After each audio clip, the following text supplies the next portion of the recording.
Okay, quick shit. டிவிகேல இருக்கவனுக்கு மாதிரி ஒரு தற்கொலை நான் என் லைஃப்ல பார்த்தது இல்ல. Okay, like my entire life I have never seen like that. I'll tell you why.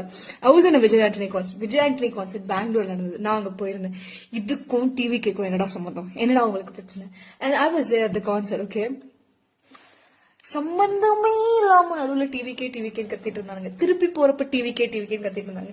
நான் ரொம்ப பொறுமையா, எனக்கு தெரியும் இவனுங்கள்ட்ட பேசலான்னு போனா இவங்க கத்துவானுங்க, பிரச்சனை பண்ணுவானுங்க, எதுக்கு இந்த சனியனை கிட்ட போய் வாய் கொடுப்போம்னு சொல்லிட்டு சும்மா இருந்தேன். One of my friends, she is a political woman, ஓகேவா?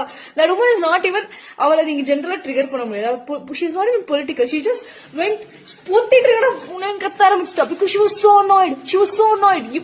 இந்த சில பேர் இந்த குடிகாரங்க கிட்ட நம்ம பக்கத்துல நிக்கும் போது அவங்க ஏதாவது பண்ணாங்க, 2 ஸ்டெப் இப்படி தள்ளி நிப்போம். ஒரு மாதிரி கூச்சப்பட்டு செகண்ட் ஹேண்ட் எம்பாரஸ்மெண்ட் இங்கிலீஷ்ல சொல்லுவோம்ல, அசிங்கப்பட்டு சீ இவன் பக்கத்துல நிக்கிறாங்க, அந்த மாதிரி இருக்கிற அவங்க பக்கத்துல நிக்கிறதுல தயவு செஞ்சு எங்கேயாவது போய் பண்ணுங்க. immature fucks, disgusting people.